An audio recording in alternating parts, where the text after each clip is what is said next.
impromptu young stream we have going on right now. Hold on, I'm just making sure everything's fine. And by working fine, do I mean hardly? Well, you know the joke.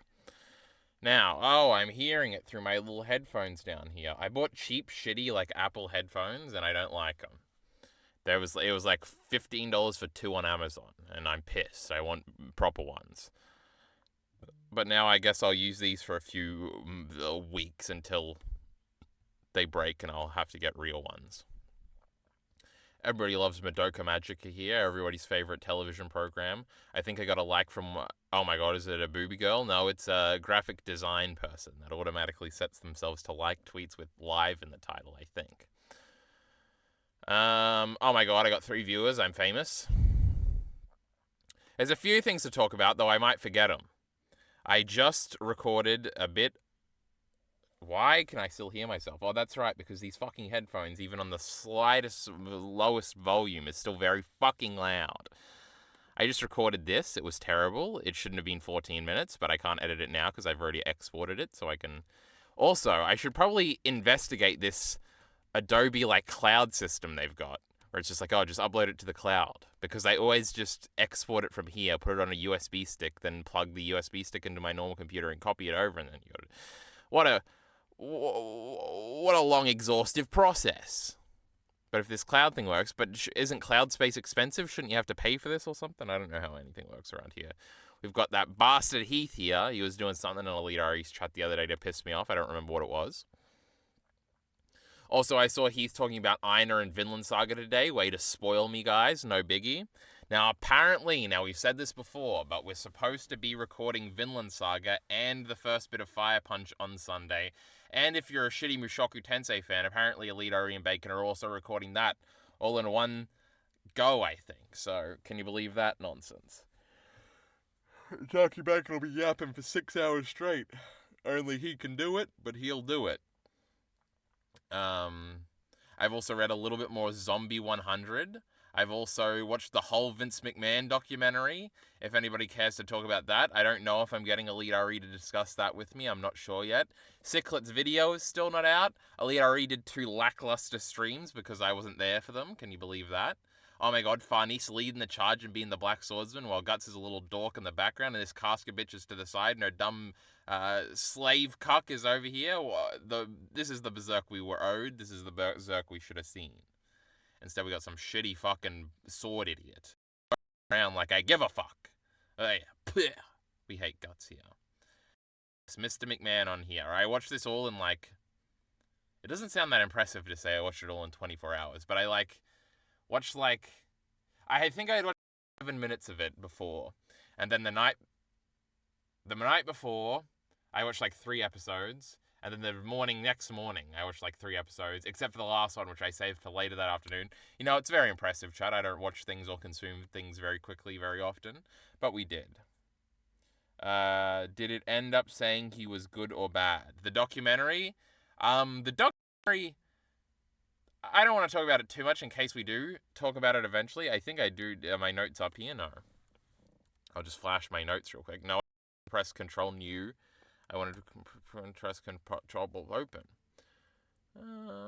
Vince Doc Notes. That's the one I want. I got 3 pages of notes here of just shit I wrote down that was interesting. Oh, it's 5 pages.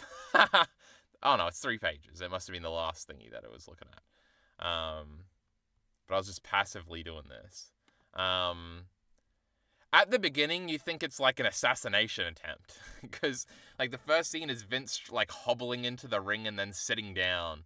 And I think it opens probably with what a controversial young man this man is. And then you're like, oh no, this is going to be grilling Vince for 6 hours. This isn't going to be fun. Or maybe that's exactly what you want. But by the end, it's a very, milquetoast. They are condemning him as, well, then this stuff came out. And, but it wasn't, hard at all. I feel if you watch any YouTube video on the subject, it's going to be way harsher on Vince than the documentary was. The documentary was very... Even, the experts and the reporters that reported on the original story, they felt so grown up, and they weren't Vince McMahon's disgusting. Even if he probably is, it was just we don't have to be emotional here, and I was oh my god, so smart. Also, the documentary is just wrong in places. It's not really, because what I was concerned with is they would just do the Super Eye Patch Wolf thing regarding wrestling and be like, and just like skim over details basically and lie to make the video better. And Super Eye Patch doesn't like lie to make the video more dramatic. He lies to make the video like fit into his narrative more. Which the documentary does do a little bit. And there's places where it verges on doing that, where it's like, it almost... Because if you're doing a documentary, chat, you're kind of torn between like a good story and an objective retelling or whatever. And there's like a part, I think it's at the end of like episode 3, where they like tease that the Vince McMahon character is finally going to be introduced in the next episode. And there's like this fade in and out like horror movie cutting up of like scenes where he looks crazy and stuff. And I was like, oh, is this where we fall off and become like completely silly and stupid? And the marketing around the documentary leads you to think that too, because a lot of the marketing is like that one clip of him going, the Vince McMahon character is nothing like me, and then Hulk Hogan and a bunch of guys saying, it's just like him, brother. And obviously the Vince McMahon character is very evil, and that's sort of the perception of him in public at the moment. And so you're like, are they going to do that? But they, like, that clip is like cut up just for the trailer and isn't how it's portrayed in the thing, and that's not really how they portrayed in the thing, but it obviously leads you into thinking that at that end of that episode. So overall, I think the documentary is very good. It's more interesting as like another telling, and like Vince has done very limited interviews in his like life about this specific. He's done a bunch of interviews, but it's usually about like the whatever's going on at the moment. Like there'll be a controversy, and he'll get interviewed by a show, and then he'll try and beat up the reporters, which he's tried to do a few times. But like him talking about why he made certain decisions and stuff like that is something we've never really gotten. The closest thing was like the Steve Austin podcast that he did. But even then, that was very like contemporary, like to the time, where it was like, I really liked what Bray Wyatt and Dean Ambrose did tonight on Monday Night Raw, and I think Roman Reigns is the future. And you're like, thank you, Vince. And Cesaro sucks. Remember when he said that? That was crazy. True, based. But yeah, so all of that's interesting. There are little things, a lot of pop culture things that I hadn't seen before that they had clips of, especially in like the first 2 episodes, where it's like it's either him or Hogan, which is really weird that it's him sometimes on these like shows doing like performances and weird things. And like I've heard about a bunch of these things, but a bunch of them just don't get talked about anymore because they're just weird pop culture moments. And it's like, oh, that's crazy. I've never seen that before. Like there were like Vince was doing like a performance and singing on a show and stuff. Though I had heard about like the Hogan strangling the dude thing and then his head getting cracked open and him suing them, etc. I had no idea like Rita Chatterman had gone on like talk shows to talk about that. I thought that was something that was like dug up a few years ago that like nobody had heard of at the time, but there's a bunch of little things like that. So the documentary was very entertaining, especially from that perspective. I also didn't realize they were going chronologically. I can't remember. Somebody in chat said that, like, oh, they have, like, an episode on the Screwjob and an episode on the Benoit stuff. Well, that's really not how it's structured. I'm throwing up in my mouth a little bit, chat. Hold on.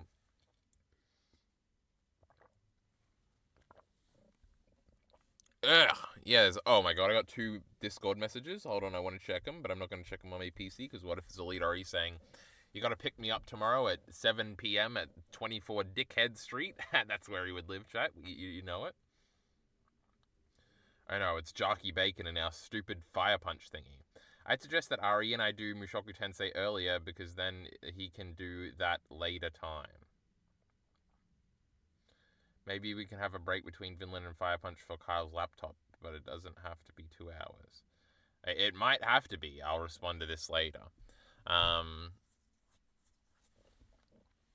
Why don't we just do... Anyway, I'll talk about that in a second. Well, in like an hour. 120 AUD, what does that mean? And that looks like that's all the tweets we did. Can you believe that nonsense? I was so close today to trying to stream on YouTube. But then I was like, nah, I'll do it another day. Like, I even opened the thing on my channel to be like, what do you even have to do? And then it's like, oh, and I didn't get too far, but the fact that I even like clicked it one time means we are a lot closer to it happening than ever. So maybe our next stream will be a YouTube stream. There's a few future streams. Eventually Cyclet's going to upload this fucking video, and then we'll react to that on stream. And there's also, maybe on Saturday, we'll do a great Queensland election stream. So I can come in and watch and scream about the election for like an hour or something. I'm sure we would probably do something else for most of it, but we can do key updates. And then we can use that as a place setter for when we do it for the great US election. Maybe. I don't know about that. So we'll stream soon. We'll see if we put either one of those on YouTube. Cutie Cinderella dyed her hair. That's big news. This guy gets memed on for hating on modern music sometimes. That's all I know about him. This is a real-life Ryan video about the new chapter. Apparently, Iron is going crazy. I have 13 Fire Punch chapters to read. And...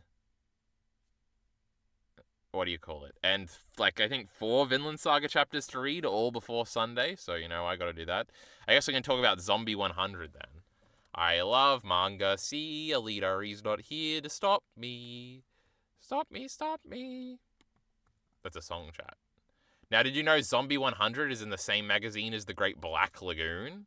I bet you didn't, but I did, because I was looking up magazines and stuff just for funsies. I'm up to The Great Chapter 5, chat. Can you believe it? Oh my god, what did the comments say? I can change her nice. Honestly, this is going to be the first zombie manga that I actually... Shut up. Zombie 100 seems to be very episodic, which is interesting. There are tits in this manga, now that I think about it, so I probably can't scroll. Let's find a nice little image to put on screen.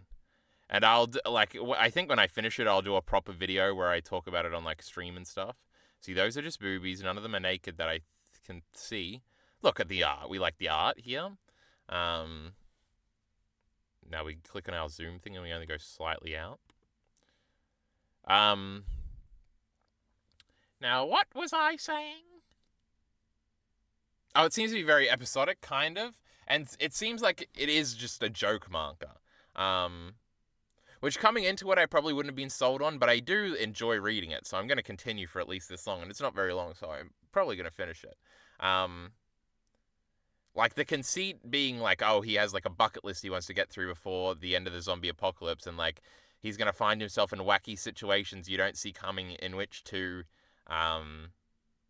fulfill these bucket list items is interesting. Though we do have a reoccurring character now because he meets his best friend from college or whatever in this chapter, and he then is seemingly becoming a reoccurring character. And then I was like, oh, the zombie thing is just like a gag. Like, people aren't actually going to die from the zombies. But there have been a few the thing is, the tone of the manga I can see people very much not liking, where it's like sometimes like all the zombie stuff is very violent, but it's like funny violent. But in like chapter 5 it's 4 and 5, we meet like these girls. And then they all die at the end of the second chapter. They all get like their faces eaten off. And you're kind of invested, especially in one of the girls. So it's kind of sad. And like the main character does cry in the moment, but he does like the funny over the top cry. But it's not supposed to really be funny. But then kind of the chapter ends and it's clear that we're never going to think about that situation again. And like the sadness is treated... So the tone, like the sadness is treated like, oh, in the moment, oh, but let's move on quickly. It's not supposed to be really sad like you're crying. And like clearly those were just the flight attendants because he wanted to wine and dine a flight attendant, which was on his bucket list. So he crossed that off, and we've got one crossed off. We can keep going. And I think the manga is just going to continue. Like, each episode will be a thing on the bucket list that we're going to do in a wacky situation. I was building up to a point there. Oh, I think the tone is, like, interesting and challenging for that, because it's like, can I keep up with this? Can I not get invested in these characters enough to be sad after the fact and just keep going? Like, how long can the manga draw out this type of tone? Is it going to end up trying to do something serious? Like, if the rugby buddy from college that the main character has, who we are slightly more attached to, if he like gets bitten or something and we have a sad moment, can it pull that off? There's some interesting questions going on from here. There's also the question of like the main girl that's introduced that seems to very much be in the background, but then she got her own chapter.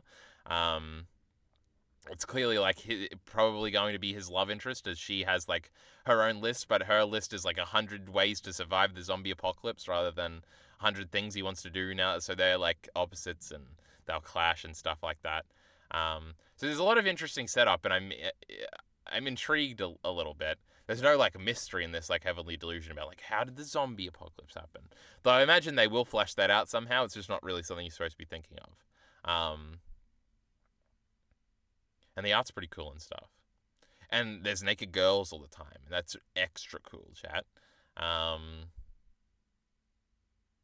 Also, the women, the way it portrays its women is also slightly interesting, where they are very like, it's sexualized, but it's not in like sort of the traditional anime sense. I don't know if a manga has ever done it in a traditional anime sense. Now that I think about it,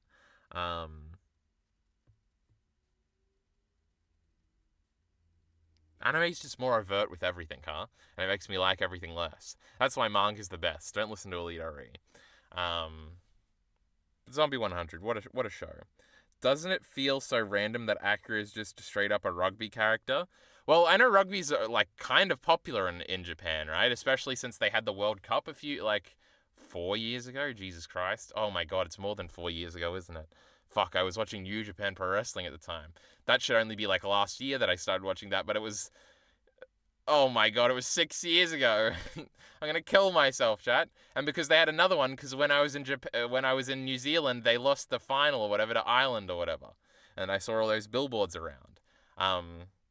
I didn't know Japan even knew about rugby. They do. Their team is all right in rugby union. I know that, and they did host the World Cup a few years ago, so it's very on brand for it to be around recently.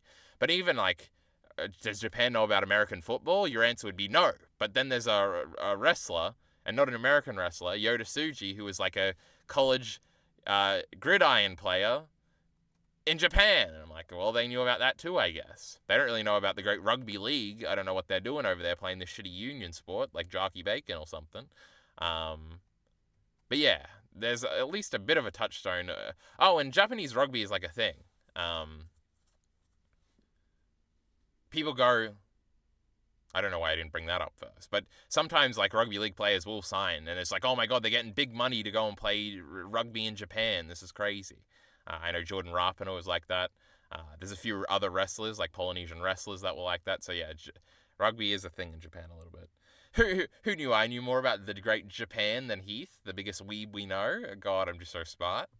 Don't show tits. Don't show tits. Don't show tits. Oh my God, it's the girl. It's the hot girl that we like. There she is. She's like running a marathon or something. But yeah, I wonder. Also, there's like 3 chapters in that first volume. Isn't that crazy? Look, there she is again. She's gonna come back, chat. And there's his little bucket list with some of them crossed off as stuff. It's crazy. I'm up to this one, Hero of the Dead. You know, pretty cool. But yeah, there's not much to say about Zombie 100 at this point, but I'm interested in continuing it. On the other front, I haven't started Heavenly Delusions anime yet, but I think I want to. I did finally watch the segment that I was there for live when Alita was watching that Heavenly Delusion video from a while ago. And there's some shots in it that look pretty good, you know. Another thing I have to do, and I think I would probably do it after I watched Heavenly Delusion, was I think I need to rewatch. Well, I do need to rewatch Vinland Saga's anime, but that's really long. And I have to rewatch Chainsaw Man at some point, because I definitely think a lot of my dislike for Chainsaw Man in the moment was like people, and especially Alita Re, like treating it like an alternative to the manga. But now that Chainsaw Man's anime like died and nobody cares about it anymore, and nobody talks about it anymore, I think I can go in with a calmer head and be like, well, people don't actually watch this anime, so it's okay. We can just judge it on its own merits rather than it destroying the great Chainsaw Man's legacy by only adapting a boring 12 episodes and dragging the shit out and making it terrible and ruining all the jokes. So we'll see. Maybe I'll be able to appreciate the aesthetic now that I'm not so mad about its existence. And Vinland Saga's probably like a 6. I don't know. It's fucking boring fucking bullshit for the first 12 episodes. Bunch of filler nonsense. Looks ugly. Ugh. Season 2 was okay, though. how mad's everybody going to be when those like my 2 anime of the year? Instead of watching something new, like Camilla would say. But we'll see if I get through that. I also had the great idea of just watching Hunter x Hunter again. If you remember, chat, we went from, oh, well, I'll get back to it eventually, to, oh, I'll read the manga, to, now I guess I'll watch the anime. And I won't even rewatch it. But then I got the idea, why don't I just watch Film Buff watch it up to a point? But am I ever going to actually do that? I don't know. Because remember, the best episode of Hunter x Hunter was the last one I watched. That mole lady was talking about that Song of Hell or something. That was crazy. And then the other day I just clicked on the newest chapter of Hunter x Hunter for fun, and that mole lady and Kurapika were still hanging out. I was like, what the fuck's going on here? She's a main character. This is crazy. I bet she's going to nearly die when Trollo or whatever gets a hold of her. But she survives. That's crazy. Spoilers. Now, what the fuck are we going to do on stream? I'm pretty sure there were other things I had to update, but I can't remember them at the moment at the ready. Pokemon Legends Arceus. What a video game, Chad. I'm spending like an hour on it each day. Do we have a playlist? Where's my playlist? My clips? I don't have clips. I got playlists, though. Video later, watch later? Pfft, who cares about that? Megalopolis is a masterpiece. Bakano is absolute. Let's watch this Bakano video. Let's fucking go. Johto Pokemon that should not be used in a Gold and Silver playthrough. These seem like 3 options of good Pokemon to use. I love the great Donphan, of course, one of my favorite Pokemon of all time. The Legend of Zelda's Echoes of the Past. Lame, nobody cares. Why I used to hate Evangelion. Boo. Oh, on the video front. Now, obviously, I was like contemplating getting rid of this shit video, but then I wrote it. I have no control over the things I do. Oh, I've also been very much working. Now, I hope it's not open here. It's not. I basically made lists for my top 30 favorite anime OPs. Now, originally these were going to be 50, but then I was like, oh, these top 20 I don't really care about that much. And I also have done it for endings, and I'm also working on doing it for different OST tracks. And those videos should come out relatively soon, just like my top 50 favorite songs. I think that's fun. I spent quite a bit of time last night and this morning doing that. The OP one was very interesting, and both of them were very interesting when I actually sat down to think about them. The ED one, I think everybody knows what number 1 is. I literally made a scripted video about it, and that hasn't changed. But the ones surrounding it certainly have. And the OP one is quite surprising, I think. But that'll be fun.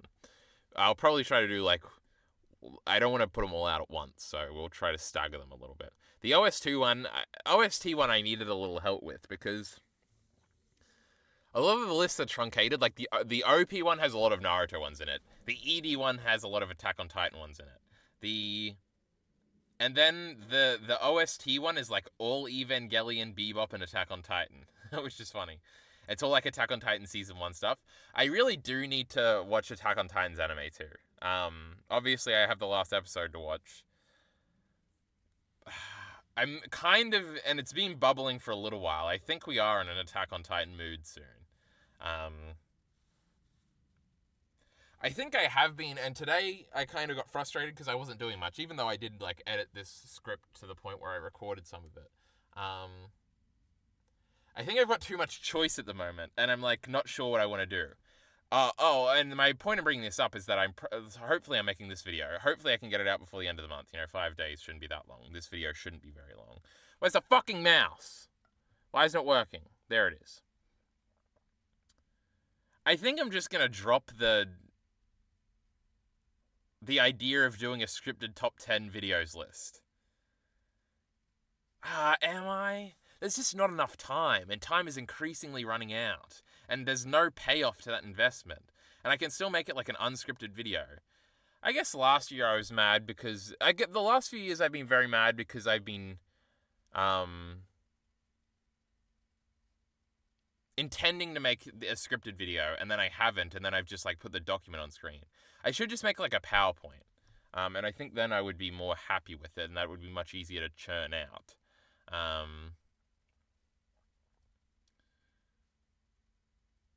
That is a good compromise, I think. But then I still have to watch a bunch of videos, which I guess I'm okay with. Man, the fact that I was in that fucking library, like, starting this playlist, and not really, but, like, I remember putting the and that it's nearly, like, 8 months since that, it's freaking me the fuck out right now. But anyway, I've lost my train of thought. I'm a little... the point is Attack on Titan, I guess. But also, I should make that Berserk video, and I should make the Last of Us videos, and etc., etc. There's a million things to do, basically. I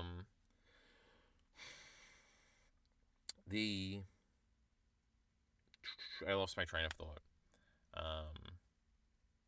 On the Attack on Titan front, like, I want to read the whole thing again through before I watch it again.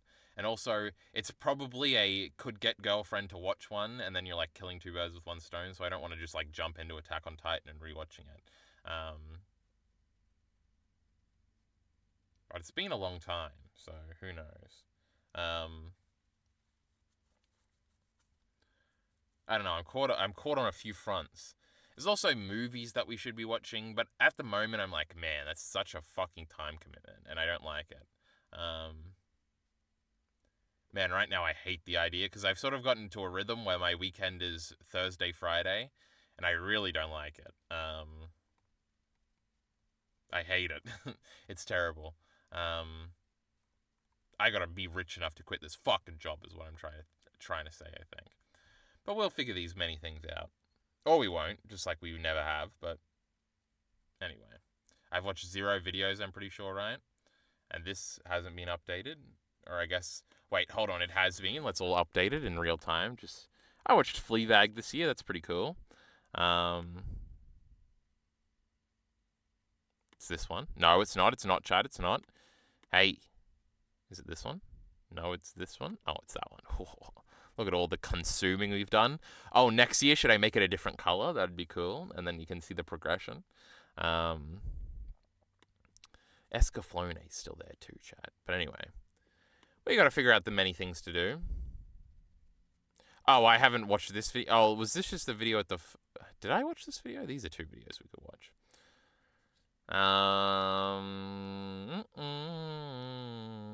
Before Marvel, we had ... Is this like Constantine or something? We had cool Marvel movies, true. Oh my god, Alita rewatched this video, and then Alita rewatched the Shaves video that I watched on stream and didn't remember it at all, and then kind of remembered it at the end, and nobody was there to tell him that he had seen it really before. So maybe we should do that with this video. Bakano. I don't know if I've ever even seen a Bakano video. Oh, we need to watch Heavenly Controller videos. No! That means something that I didn't mean to mean. I loved... Shut up, I'm trying to pause and it's fucking lagging. Heavenly Delusion videos is what I'm saying, Chad. Maybe I should wait until after I watch the anime. Who knows?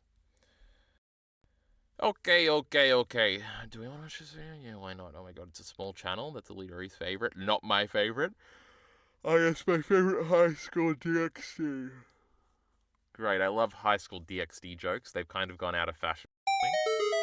What was Alita? He said something that was like, this fucking moron doesn't come from the same place as us, Chad. Don't pretend he did. And it wasn't him pretending. Well, he's now pretending that he was pretending that he didn't know that One Piece and Bleach weren't made by the same person. But there was another thing he also said where he was like, wait, so you're telling me? But it wasn't a bit, Chat. Never believe him when he tells you it's a bit. Futabubble wants to know why you did it. Oh my god, it's like a 22-second. Anime's new king. How Dracula and Hellsing explore repression. We love repression. That's what my whole video is going to be about. The anime that breaks every rule. Neon Genesis Evangelion. Wait, this is kind of a cool title. And it's a cool thumbnail, so maybe if we like this video, we'll watch this one.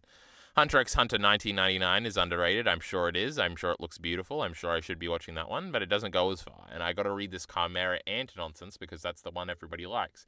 And that's not in that one, is it? So I can't be watching it. Leave me alone. Anyway, let's watch.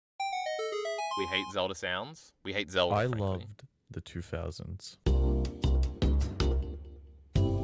Me It's too, really brother. the Me only too. time period that people from my generation, Generation Z, are allowed to be nostalgic about. Me too, I'm from Generation Z. From careless days spent playing Pokemon on my DS, I would have never played Pokemon. generational sporting events, and countless Oh childhood my memories. god, I could tell he was Australian, but that's AFL. We From hate careless AFL days actually. spent The city playing is from Melbourne. We hate Melbourne. Pokemon on my DS, generational sporting events, and countless childhood memories. The 2000s are a time that I look back on very fondly. The 2000s also marked a 10-year stretch of possibly some of my favorite anime series to ever come out. Code Geass. Clannad, Haruhi Suzumiya, and Fooly Cooly. These are to name just a few. We love Fooly Cooly here, unlike that pest Elite RE. A sea of incredible series that would come to define. Oh my god, Nana, we gotta read that one. Black Lagoon, of course, the greatest anime of all time. We've got Ergo Proxy, we've got Death Note, we've got Claymore, we've got Is This Lucky Star, we've got Afro Samurai, we've got Take Gurren Lagann, and whatever this one is over here, Canon. A generation of Gay-ass. anime fans. And amidst this, just a few in a sea of incredible series that would come to define a generation of anime fans. Wait, are we about to do the These All Came Out in 2006 or 2007 thing? And amidst this torrent of classics, however, lies a sea of hidden gems. One such gem from this time is Bakuno. Bakuno's not that hidden. Gigguk wouldn't shut the fuck up about it, so... True, we love cool music. Such gem from this time is Bakuno.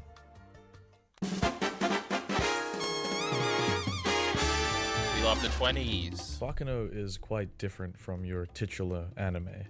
For one, it garnered a huge fan base, especially in Titular means like title, right? At least that's how I use it in every single one of my videos. But I think he meant typical, and he just said titular, which is funny. from your titular anime. For one, it garnered a huge fan base, especially in the Western sphere of anime consumption, for its larger-than-life cast, big band jazz soundtrack, and a rather avant-garde approach to storytelling. This has sort of given it a cult status amongst anime fans in the Western sphere, but there's kind of Sure. another reason why it's so popular, and in my opinion, it's because it's basically a The dub was really good. Oh, it's cinema. Scorsese anime. So what the hell even is Bakuno? What makes it so good, and what's given it the unparalleled swagger of a cult anime? You see, Bakuno takes the Christopher Nolan approach to storytelling, Memento-esque with a nice bow tie to True. We call that Quentin Tarantino style. wrap up the story at the end, kind of like The Prestige. Some people hear the words non-sequential storytelling and kind of finito benito, they won't watch it. But I promise you, Bakuno is pure Kino. You see, Bakuno is divided into 3 distinct stories running simultaneously. There's the Capone New York gang rivalries going on. This is your Cosa Nostra versus Kimura stuff. The Capone's from Chicago, not New York. simultaneously. There's the Capone New York gang rivalries going on. This is your Cosa Nostra versus Kimura stuff. The Untouchables, the Bloods vs Crips storyline. Then you've got the whole immortality business with the 1700s and alchemy. Epic. And of course, finally, you have the flying Remember when they were on a ship? train robbery. So while all this Oh, I stuff remember the great train part. is happening in Bakuno, it might seem hard to keep up with, and while all this crazy shit is happening, you're kind of soaking into the atmosphere of the show. I remember during this time, especially in anime, there wasn't really anything quite like Bakuno. In a way, the anime was able to capture the same feeling that shows like Cowboy Bebop did with its story, having it feel more akin to a Western TV show. While the non-sequential story might be off-putting, I would highly recommend it for people getting into anime. It's a little bit confusing, but once you start getting into it, you're not even really thinking about the overarching story. Everything that is happening on screen is something new and exciting, and before you know it, the story is done and it all just clicks.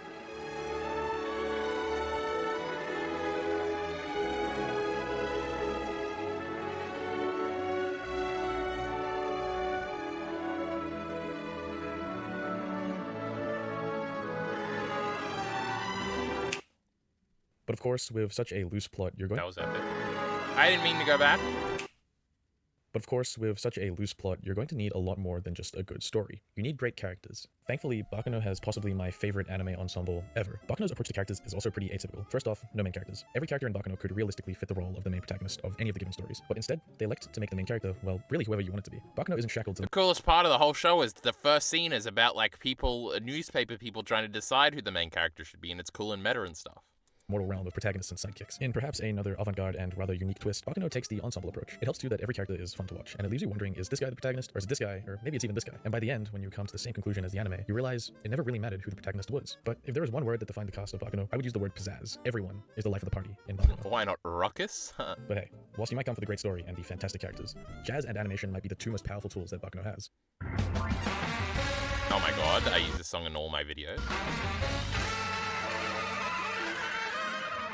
Very rarely does a soundtrack come along in anime with such swagger and character. It's also the only real big band jazz anime that I've seen. Much of the music in the series is playful, improvisational, and chaotic. It perfectly fits the tone of Bakuno's chaotic nature. Jazz and anime is just one of those perfect pairings that doesn't seem like it should go together, but ends up being perfect. It's this awesome cross-cultural fusion of East meets West, and it's done perfectly in Bakuno. Spiral Melodies is the perfect name for this album. Like a spiraling staircase, Bakuno has a way of throwing you into a spiral with its chaos and getting you swept up into the tsunami of jazz. I would be remiss, of course, not to mention the voice acting in this anime. On the anime dub tier list, Bakuno is a solid S tier, and in some ways fits the tone of the anime better than even something like Cowboy Bebop. True, because they are speaking with accents. Animation is just really solid. Studio Brainbase was a nothing studio with a couple of fairly unknown anime. Bakuno essentially put this studio on the map, and for good reason. I was oddly surprised while rewatching to see just how fluid the animation is, especially during the fight scenes where the choreography is really well done. Of course, with a show as American-centric as Bakuno, you have to look at the influences, because there are a lot. There's the obvious ones like The Godfather, Goodfellas, The Untouchables, Sopranos, so on and so forth, but it goes a lot deeper than that. I think it would be fair to say that Bakuno was inspired by the works of Christopher Nolan, who uses non-sequential storytelling in his movies, often jumping around and playing with the audience's perception of time. The obvious ones being Memento and The Prestige. Then, of Memento. Yeah. Bakuno starts in like the early 2000s, right? Isn't that the same time as this? I don't think it's very Christopher Nolan inspired. I don't think it's very Godfather, especially not Sopranos inspired. It's not really Goodfellas because it's so much older, like in time period. 2003. So maybe, but I don't think so. And the thing, people always used to do the Tarantino thing. Now, they used to do that for Black Lagoon too, and it's not really true in either regard, but... Of course, there's the stuff that the producers, directors, and writers were influenced by directly. Takahiro Omori states the film 21 Grams as a large inspiration for the fragments of information part of the show, wanting to recreate its impact in Bakuno. He also cites the TV show Lost. It's also a... it's also a massive light novel series before it was an anime, so I don't know if it matters. Well, I guess I don't really know how the handles the desperate characters and how everything fuses. As one of the shows that first made him think about showing the drama for each character telling a story. Then, of course, there's the 1916 melodrama Intolerance by D.W. Griffith, which lead screenwriter Noboru Takagi cited as an inspiration for telling 4 stories from 4 periods simultaneously. Then there's Narita himself, who cites Lawrence Bergreen's Capone, The Man in the Era, as the largest influence on his work. The point being, Bakuno has a great deal of influences, which is just super awesome to see. Seeing such a broad range of influences matched It's also supposed to be like that fucking Orient a Express. fantastic origin story, to me, is one of the true meanings of Kino. So Bakuno, it's got it all, from the jazz to the story. Bakuno is outer cinema, whether you like it or not. I wouldn't necessarily say that Bakuno is underground, but it's a gem. Though, these days, Bakuno is widely overshadowed by similar anime that are, to put it lightly, nowhere near as good as the original. Oh my god, we're shitting on Durarara. True, I tried to watch Durarara because it was by the same author, but I didn't like it as much because it was like modern and stuff.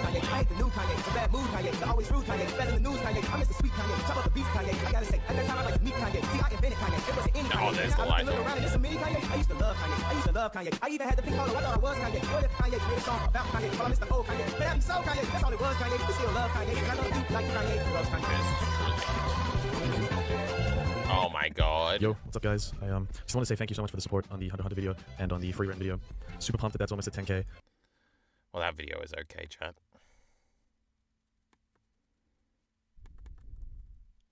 Bakuno is one of those shows where it's like, what would you even say if you made a video about it besides Bakuno good, music fun, dub pretty good, action pretty good.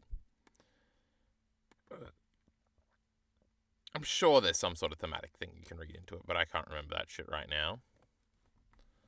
Hey, I'm trying to backspace here. What the fuck are you doing?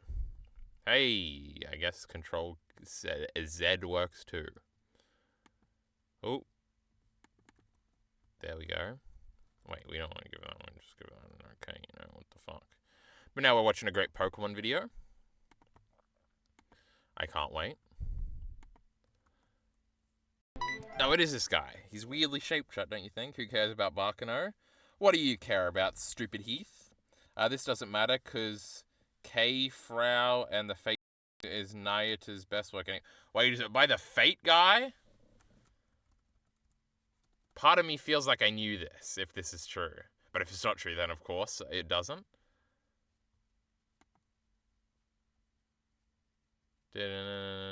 Bakuno, something, something. Works, something, something. Where's stupid Fate Stay Night? Oh my god. Some of them are, right? This isn't all of Fate Stay Night. Fate Strange Fake. What does that even mean?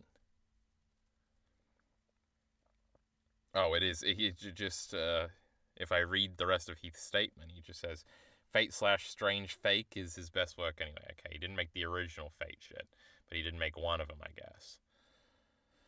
Oh, he wrote a spin-off for the series. I got there eventually. Pokemon, possibly the most controversial, long-running kids franchise in history. It's called Seizures. Now, you see, everybody's wrong about Pokemon, especially that piece of shit Jockey Bacon. And, but everybody's making these 50-minute videos, and I just can't react to them on... So, I want to know where the Pokemon's magic went. Lawsuits. Now, obviously, Pokemon's not in decline at all. Pokemon Sword and Shield, at least a 9 out of 10. 10 out of 10 if I'm on a good day. Pokemon's Legends Arceus, at least a 9 out of 10. A 10 on a 10 on a good day. Pokemon Scarlet, of course, an easy 10 out of 10. We've got those Diamond and Pearl remakes. They're a little ugly. What else? Those are all the video games. We love them. They're all good. So, and worst of all, mild. Pokemon Go. Oh no, people died playing Pokemon Go. Possibly the most controversial, long-running kids franchise in history. It's caused seizures, lawsuits, deaths, and worst of all, mild debt. There are many reasons why people think the series sucks now. Not because of these minor inconveniences to the human race, but because of the awkward character design, the permanent EXP share, the shallowness of the newer games, and the fact that Britain is now in the game. Although I agree that all these things are part of the problem, I believe there is a bigger issue that's causing the downfall of the series. These are just the symptoms. Pokemon has lost its magic, or game's not good no more, because the original vision of Pokemon has been lost. Today we'll go over what that vision... Not the original vision. Now, are we going to justify why the original vision is important, chat? Do I sound like a lead RE right now? ...was, how it faded away, and how you can make $200 in under 1 week. The spoiler alert on the last one, the answer is to just get a job. That's the easiest way. First, we need to understand what the actual vision of Pokemon originally was. Satoshi Tajiri, the creator of Pokemon, grew up catching bugs in an area of Tokyo that was still... He wanted to do interaction, chat. He wanted people to interact with each other. But I don't, and I love Pokemon. At the time. The country of Japan knew that if Tokyo stayed that way, guys in their 20s wouldn't be using photos of their city as their computer wallpaper decades later, so they developed. As the city advanced, the habitats that the bugs lived in were lost due to urbanization. Rather than be a boomer about it, Tajiri aimed to recreate what made his childhood so special for the kids growing up in modern-day Tokyo, and the idea of Pokemon was born. He conceptualized and developed the idea with close friend Ken Sugimori. After many failed pitches and some help from Shigeru Miyamoto himself, they would eventually get to create a Game Boy game alongside... Wait. Sugimori isn't the guy that made Pokemon? I swear both these guys are the same person in my head. A small team. I don't know what the point of this bit. Sugimori's the artist. And one of them does the music, right? What? Pocket Monsters took place in Japan. You caught... I feel like I did know that stuff at some point, but I've completely forgotten it to the point where it's like I should probably know more about the people behind Pokemon, right? They would eventually get to create a Game Boy game alongside I feel like I know more about shitty Miyamoto than the guys that make that good game. Team. I don't know what the point of this bit was. Pocket Monsters took place in Japan. You caught creatures and bugs, and there was a central theme of emerging technology. All of these subjects were very close to the original development team. They saw technology rapidly changing right in front of their eyes through the 70s, 80s, and 90s, especially in Japan. Speaking of Japan, they took inspiration from their surroundings and their childhoods to create a cohesive region. Now, I don't know how common it is to just stand still and wait until someone walks in front of you to interact with them in Japan, but there's a lot of that in here. The team created a bunch of Pokemon based off of bugs, animals, and monsters, drawing inspiration from childhood shows and traditional... True, we're going to talk about new Pokemon design sucking. Folklore. All of these ideas came together to create Pokemon. Can you guess what happened next? The games exploded in popularity. I don't need to do the whole showing you the news clips from the 90s of Pokemania. You already know about that. You're here, you clicked on the video. Pokemon went from being a game to an anime, a manga, a trading card game, a movie series, a food, a category on certain websites, and a damn lifestyle. But it didn't get here because the development team was making good games. It got here because it started running like a company. Although the Pokemon company is a private company, they act like they're a publicly traded company that has to constantly appease shadow investors and keep a crazy release schedule. A short turnaround time for the games needs to be kept to ensure there's a new batch of characters for the Pokemon company to use in every facet of their business every 3 years. This constant movement means they can't afford time to sit down and fully develop a game with a At least he said every 3 years instead of every year. That's pretty good. Central focus. It's like trying to these Pokemon games do have 3-year development cycles or whatever. The drink of water at the water fountain. There's that one damn kid behind you keeps tapping you, calling you a water hog. A turnaround time of 2 to 4 years wasn't an issue when they're making Game Boy and DS games. In fact, Pokemon used to be the top of their class. But it isn't 2007 anymore. They're competing with other games on the Switch like Tears of the Kingdom, Chicken Range, and Garfield Kart Furious Racing. A fully fledged RPG of this size takes more than 3 years to fully develop. God, look at this gorgeous game. I love Pokemon Scarlet. For modern hardware. This business over creativity issue happens in most projects that get too big, and I totally expect it to happen when Mark Cuban gets a good look at this channel. Investors get involved and the project becomes... Who is Mark Cuban, and why have like 3 people said his name to me, and why he sounds like a politician guy, but that's a different guy. American businessman. Do we hate Mark Cuban? A television personality, is a former principal owner and current minority of the Dallas Mavericks and international bars. Nobody gives a fuck about basketball.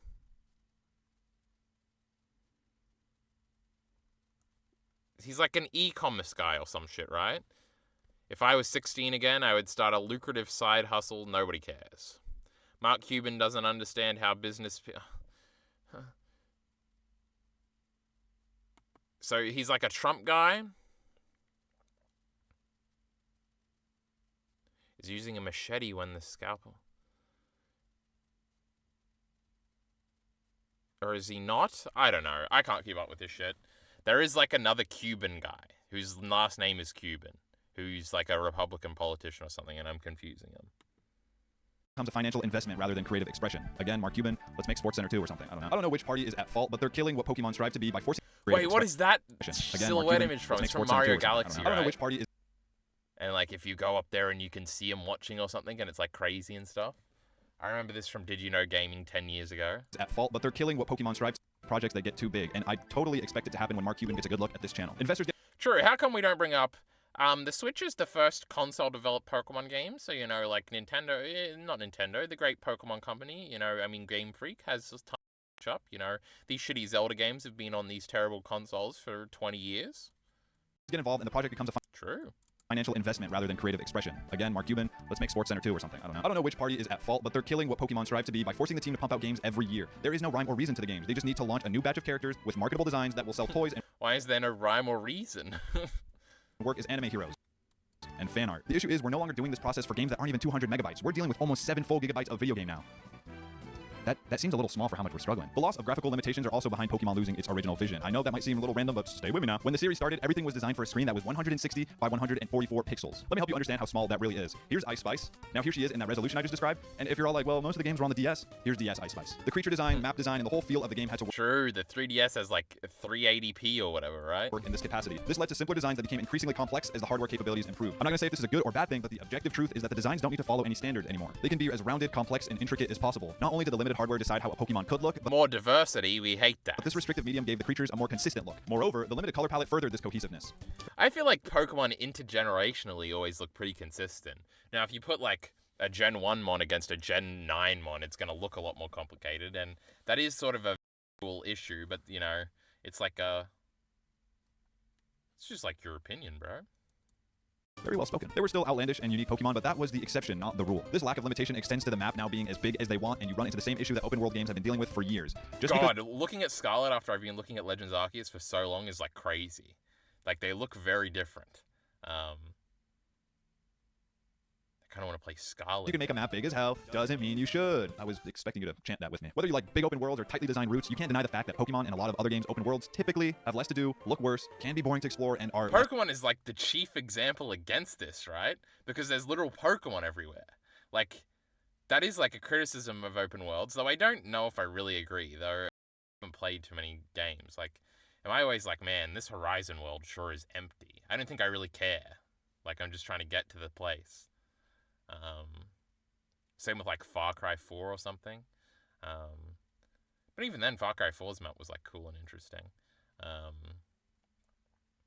But Pokemon gets around that because there's Pokemon everywhere, and you can be like, oh my god, I want to catch this one. What the fuck? Who knew that there was a Scyther over here? This is crazy.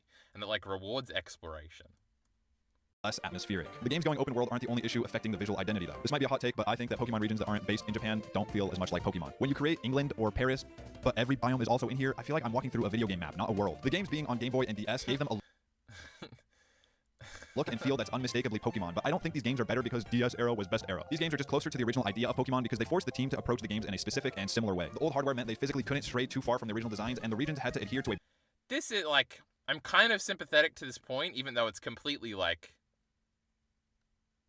to your own personal preference, which we're trying to tie it into like decline or something.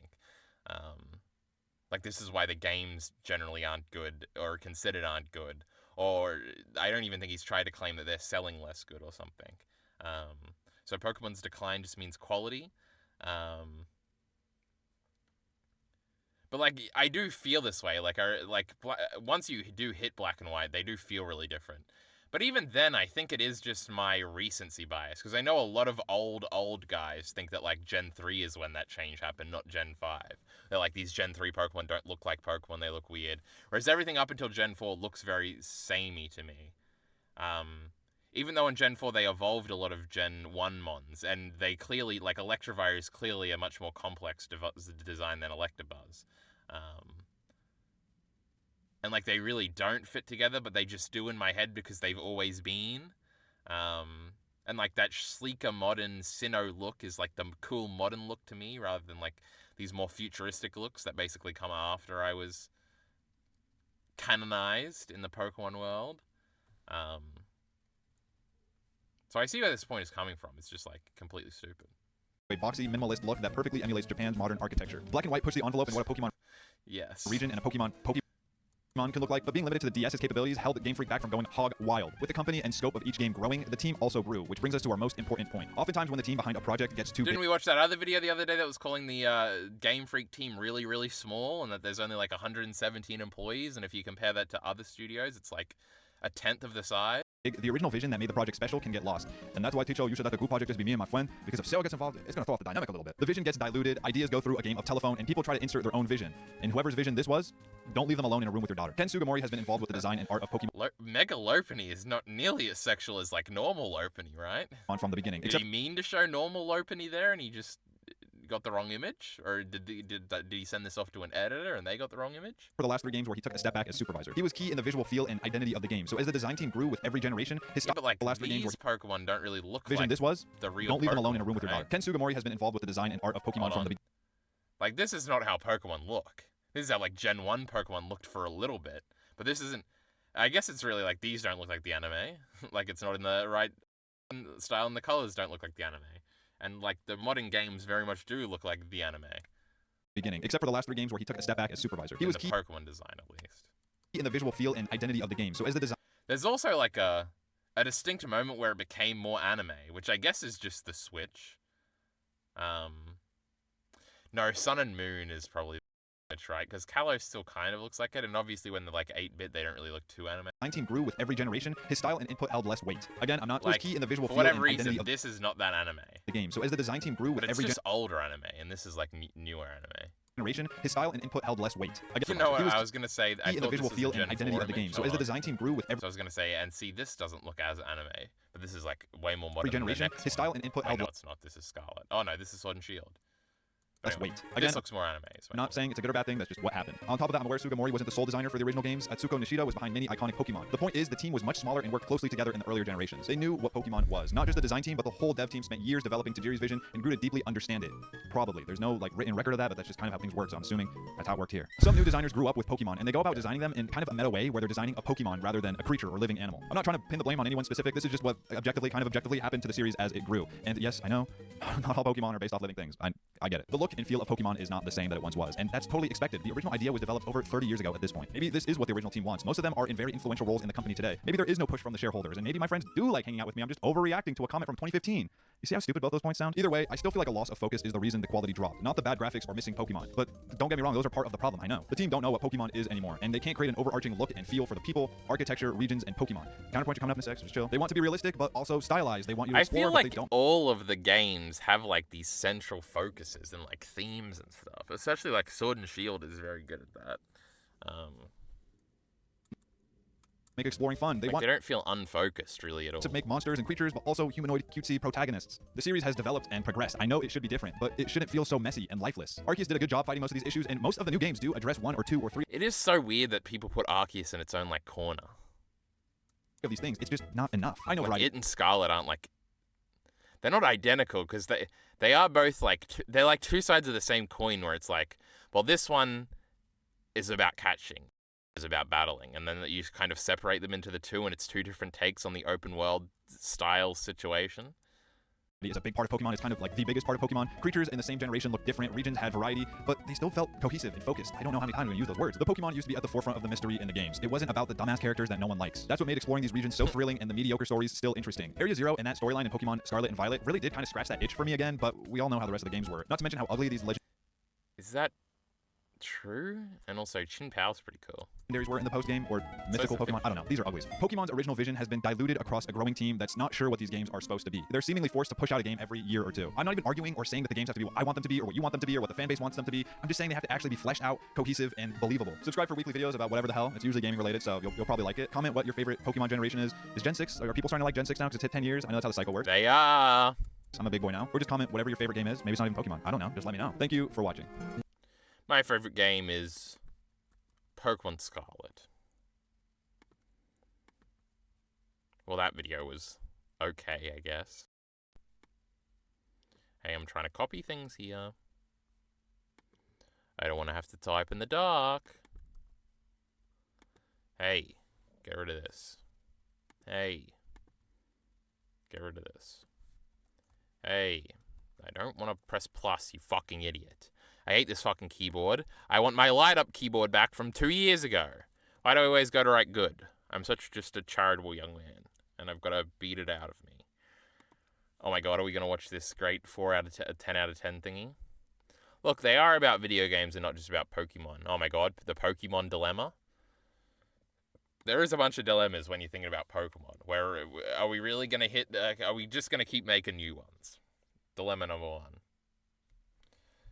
Are we just going to... Or are we going to reset shit like that leak before the real leaks happen said? Now that would be crazy. Now I'm thirsty. And I gotta pee. And I guess we still do have a little bit of time left. So I am gonna pee. So what video of mine are we going to play today? Well, I do a great... Should it be the previous VOD? Now that would be crazy. Oh my god, is there a... I don't even know what the song is. Top 50 Radiohead songs. Oh my god, why this worked. What made early Pokemon magical? I love magic. Hey, you don't sink. I hope I didn't dox shit there. God, I gotta pee. Oh, I just should have put Shitty Mia on, you know, talking about those shitty Vinland Saga chapters. Embarrassing. We're gonna watch the Last of Us video again. We're gonna watch down and her arm is shattered with the most violent damn hammer shots you're ever gonna see or hear. I don't like this. Jesus. Oh! Oh! Fucking good lord. Quickly following, arrows rain out of the bushes, saving Yara's life, killing one of the cultists, while Yara takes care of the other one with a hammer. The girl hanging then uses her legs to strangle the main woman, and Yara finishes her off with an impaling, vengeful hammer shot. This action, however, knocked the poor protagonist girl off her bucket, and she's now hanging to death. Greg Miller has a good one at the height of the tension here. Come on, Ellie. Come and get her. Save her, Ellie. The bowman from the bushes is revealed to be this little boy who urges that the demons are coming, but Yara tells him to cut the hanging girl down. The boy protests that she's one of them, but Yara reiterates, she's one of them. Left.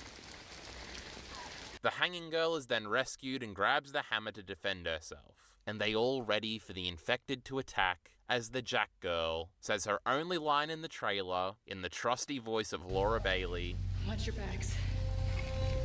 She is ripped. Yeah, she's yak, as Nick would say. Remember when I came back to that piece of shit Elite RE stream yesterday? He was watching one of my old videos, embarrassing me in front of everybody, just literally making fun of me, mocking me. Fun. I did not appreciate that. He should not have done that, frankly. But he did. Now remember, this video is really bad. I saw a comment on my last video that said 2000s anime just felt different, and I'm not sure why. Well, True, I haven't seen 7 videos with that title. The uncrowned king of horror anime. Anime can't be scary, don't be stupid. Back when anime took chance, true, back in the day. The scene that defined Steins Gate, when that idiot killed himself. The perfect space story. Is it going to be Legends of the Galactic Heroes? Look at these short videos. Leader, you would love this channel. Oh, there was an Anime Man video. When the Anime Man quits anime. You think that was a negative video? I like that. 2000s anime wanted to make you feel like you're not watching an anime, but rather you're peering into True, it doesn't look like the thing we consider anime to be right now. It's crazy. In animation form. When anime mirrors reality like that, it becomes surreal. So I had this idea to make a list of anime that I gave a 10 out of 10, and surprise, surprise. What is this shit? What is this show, I mean? Do you think he has a list? No. Also real because they mirror reality. It's gotta be This some isn't just movie any shit. This is a treasure chest that I've gathered for 11 years, and this is a spoiler-free video, so feel free to listen to everything I Look say. at how washed out the images. That looked really cool. Oh yeah, that's right. It was like a 10 anime that a 10 out of 10. Exholic is about this kid who goes through hell every day because he sees and attracts spirits, who wanders into this creepy shop that can grant you any wish, provided you pay the Oh my premium god, that price was for the video from the horror movie thumbnail. wish. Now, the thing that makes the show absolutely fascinating is the people that wander into that shop. A lot of them are damaged with real psychological problems that I didn't even imagine a person could have. I mean, these are complex characters that you rarely see in anime anymore. True. Ochoten Kazuku is about this family of shape-shifting raccoon dogs trying to survive a remarkably bizarre world. It's hard to explain what Ochoten is about because it's not really about anything. It's just this exploration of a world that's full of so much mystery, yet it never explains itself. Future Boy Conan. So is this like 10 anime reviews than 30 words or less. Is a 1978 anime. It's about a boy trying to save a girl in a post-apocalyptic world. There was a time when anime cared about exploring humanity, and those stories hit hardest because we could relate to the characters and the world they're in. That's the kind of story Future Boy Conan is. True. Parasect the Maxime is about a world invaded by a parasitic life form that's the ultimate enemy to Everyone mankind. thinks At the he's center too of it good. is Shinichi, a kid who develops this symbiotic relationship with a parasite and ends up fighting for mankind. I've watched Parasite about 7 times, and each time I think that this time I'll see what's wrong with it, and I just never do. Parasite is the most Oh, I remember what I said in Elite Ari's chat when this happened. I was like, I always watch anime to see what's wrong with it. perfectly paced anime of all time, in my opinion. Master Keaton is about Keaton, an ex-SAS agent who works as an insurance investigator. Keaton is a genius. He has this hidden excellence about him, and watching him work solving cases is an absolute joy. But I think what I love most about Master Keaton is being in its world. Kino Tabi is about a girl who travels on her bike No around need this to crazy messed up elaborate. world. Every episode we encounter surreal characters and even more surreal situations. Okay, I Kino just want to see what the rest of them are. We don't know. Princess Tutu, I'm interested in in a that one. dimension. Princess Tutu is about a mad storyteller writing a story about a heroic prince that's lost his heart so he can seal an evil crow. Prince's only hope for getting his heart back is a hero, a duck that the mad storyteller turns into a magical Romeo princess. and the This is Black such story. Brothers. Is this one like one of the ones that was on, there was a bunch of anime that were always advertised on the DBZ DVDs. And one of them was like a Romeo and Juliet thing that looked really cool. Romeo and the Black Brothers is about No, a boy who's sold it's by his not parents this. so they can eat and stay alive in the midst of a famine. Romeo is taken to this other town, fact called the Holy Grail. All the Well, participants just of like Casca, sold by his parents. All right, we this video. Oh my god, I added it to the playlist. That means I can get rid of it in real time. The best PlayStation game you forgot about had a secret, not Legacy of Kain. Is there any short videos that we can get in before we finish our goddamn stream, chat? 9 minutes ain't short enough. Triple H's Sinister Six. God, I would watch that, but that's wrestling. We don't care about wrestling here. Oh my god, Caterino. I want another Caterino video. We love Caterino here. We could watch this one, but I gotta watch all the other ones first. I've never seen a short video in my goddamn life. So I read Dan. Not me, I'm reading Zombie 100. Much better. Okay, let's see if our YouTube homepage has any genius ideas. I love music. Every anime I watched this year, 30 minutes. My top 10 albums. This Mia video, it really wants me to watch. I can't. One Republican versus 25 Kamala Harris voters on Jubilee featuring Ben Shapiro, an hour and 40 minutes. I'd rather kill myself. What do you think QT Cinderella's realization is? Let's find out. Obito AMV, How to Save a Life. Oh, I don't like that song. But anyway, let's see it. Oh my god, the anime that almost reached... Oh, I just want to look up the most vile moment in Berserk. True. He tried to fuck his own daughter. That's crazy. But she, like, beat him up, so it's not really that vile. Heavenly Delusion video essay. Is there many of these fucking things? Heavenly Delusion Explained, my favorite. Can I convince you to watch Heavenly Delusion in 4 minutes? Heavenly Delusion is wicked. Heavenly Delusion came out of nowhere by The Masked Man.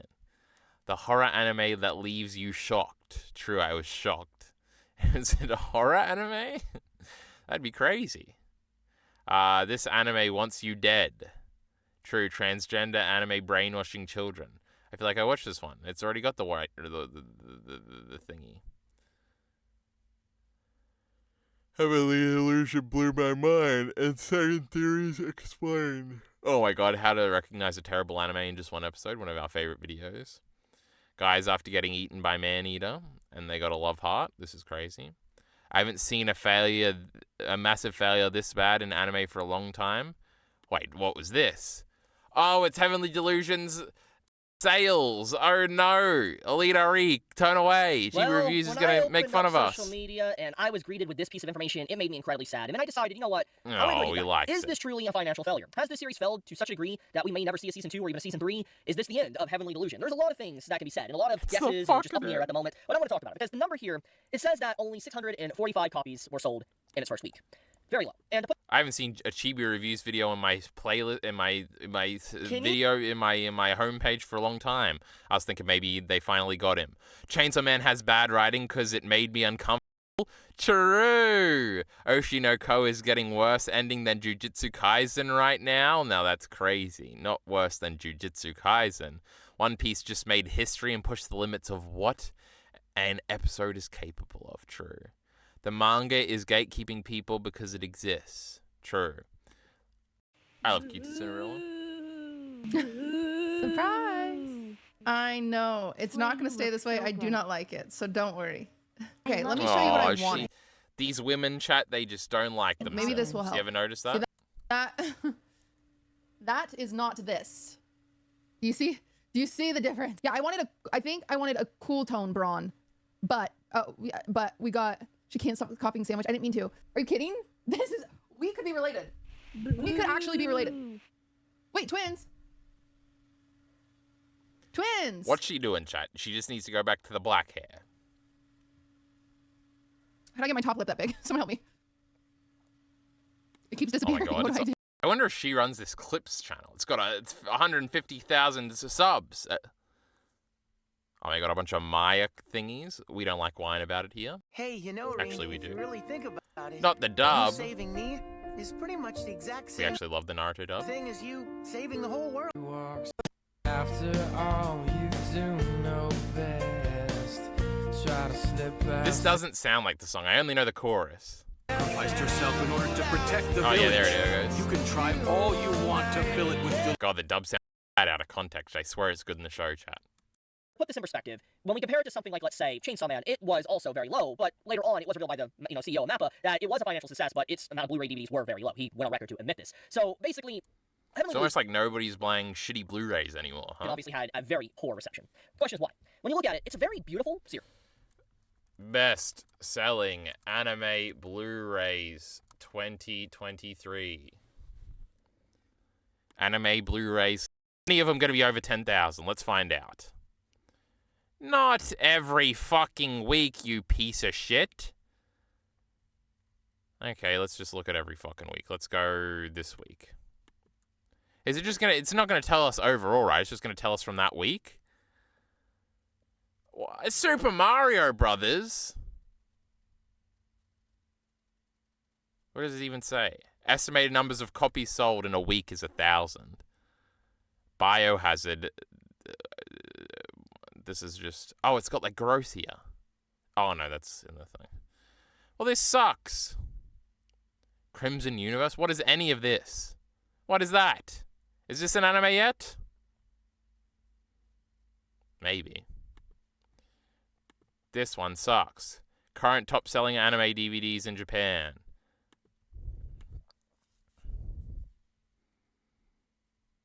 Haikyuu. It ain't giving me numbers, chat. Research sucks. I want to give up already. It's the same website. Weekly top 10. Oh my god, Oshino Coast holds 7,000. That's big. That puts Chainsaw Man to shame.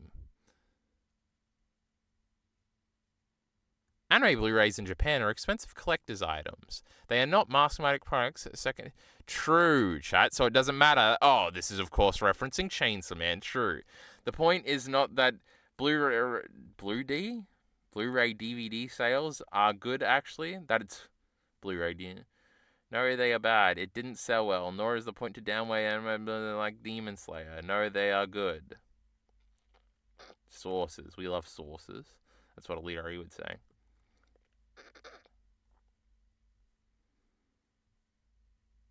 I don't care about all these numbers and yens and fake currency and all this nonsense. Chibi Reviews better say something funny before we end this goddamn stream. Series. Art animation's great. Voice acting was incredible. It was unique to a degree. Story was awesome. And I feel like, people that did watch it really did love watching it. Hell, I loved it. It was great. And it's just like, why did it perform bad? And we gotta look at all these factors, okay? Box 1 was listed at 19,800 yen. To convert this... That's 100 and something. Into USD, it is $134. Now, I don't know if this price is calculated in tax or not. I don't know exactly how the tax system works. That is fucking crazy. Who is buying this shit? Why would you pay for anime? Terrible. Absolutely terrible. Can you believe... Heavenly Delusion ain't worth that much, I'll tell you that much. Now, this is why ownership of media is retarded, chat, and we can't wait for streaming thingies.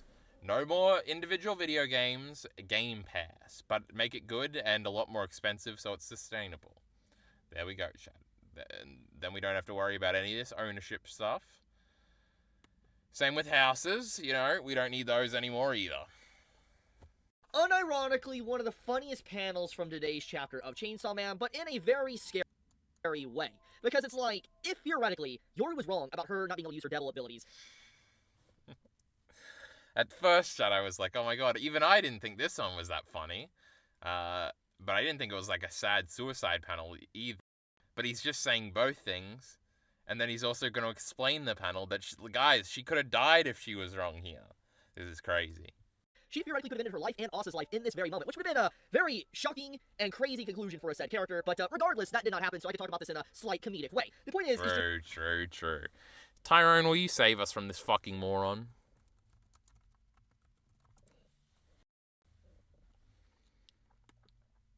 Oh, I did see this one. Come on, turn down a Joe Rogan interview because she's running scared chat. Trump wants no income taxes. We should take bets. We should find a leader and we should take bets. There's going to be one of two videos uploaded on election day. It's either going to be Tyrone saying, you're not going to believe this, but today, I was walking the dog and, I just saw that polling place and, I guess you have to register to vote. So he couldn't really get away with this. And he would be like, man, I just went in there and I voted for him. Goddamn, I had to. He's Southern now, chat, because, he votes for Trump. It's crazy. I think that's what's going to happen. He must have already registered, but he's going to play it off like he didn't. Or maybe you can register on the day or something if you're tactful. But probably not. I feel like I saw a lot of things that were like, hey, today's the last day for you to register to vote, everybody. Get in there or get in there fast. Oh my god, he's responded to the Mick Foley thing. Now, Mick Foley is generally very soy and cringe, so we'll see.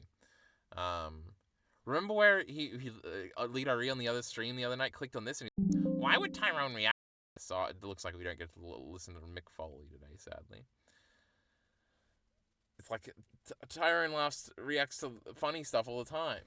Elite Ari, you moron. But then he realized that it was actually just a anti-woke YouTuber.